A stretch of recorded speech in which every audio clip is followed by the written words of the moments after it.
জীবনে আমার বয়স আমি ফার্স্ট দেখেছি এই এত বড় করে মানে বানানো। আমি ওনাদের থেকে জিজ্ঞেস করেছি এর থেকে ওনাকে আরো বড় করে বানানো হয়। দেখেন এটা কালকে, ভাইয়া কালকে না, কালকে এটা উড়ানো হবে। তো দেখুন একটা জায়গায় ভিডিও বানাতে এসেছি। আপনারা জানেন আমি সব সময় শিক্ষণীয় ছন্দ ভিডিও নিয়ে কাজ করে থাকি। তবে আমি যেখানে ভিডিও বানাতে যাই সেখানে প্রকৃতি বা সৌন্দর্য কোনো কিছু পেলে আমি সব সময় ভিডিওর মাধ্যমে দেখানোর চেষ্টা করি।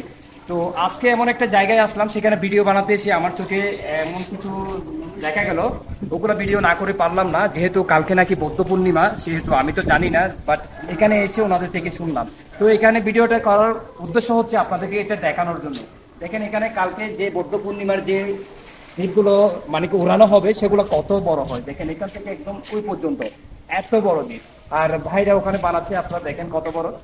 দেখেন এটা কত বড় দ্বীপ।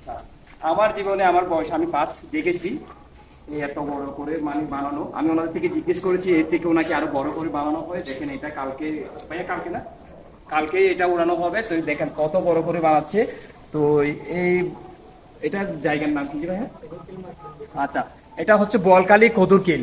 বোয়ালখালী কদুরকিল, এখান থেকে মানে বৌদ্ধ পূর্ণিমার এই ফানাসগুলো উড়ানো হবে। ছোটবেলায় অনেক শুনেছি, কিন্তু বাস্তবে কখনো দেখা হয় নাই এগুলা। বাস্তবে কিন্তু আজকেই প্রথম দেখতেছি, কিন্তু নিজের হাতে অনেক ধরেছি, কিন্তু কখনো বানানো দেখি নাই। বাট আজকে এখানে এসে দেখলাম যে কিভাবে ফানাস বানানো হয়, কিভাবে এত বড় করে উড়ানো হয়। তো এটা যদি নিজের চোখে না দেখতাম কখনোই বিশ্বাস করা যেত না।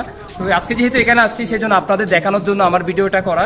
দেখেন কত বিশাল করে ফানাসগুলো বানাচ্ছে, কত বিশাল করে, অনেক বিশাল। তো জায়গাটা কিন্তু অনেক সুন্দর। চেয়েছিলাম কয়েকটা ছন্দ ভিডিও বানানোর জন্য, যেহেতু আওয়াজের কারণে সমস্যা, আওয়াজ বেশি হচ্ছে, সে কারণে আজকে বানাচ্ছি না, অন্য নেক্সট টাইমে এসে এখানে ভিডিও বানাবো। তো জায়গাটা কিন্তু অনেক সুন্দর, একদম নিরিবিলি পরিবেশ, খুব শান্তশিষ্ট, খুব ভালো লাগছে সেখানে এসে। এমন জায়গাগুলোতে আসলে আসলে খুবই ভালো লাগে।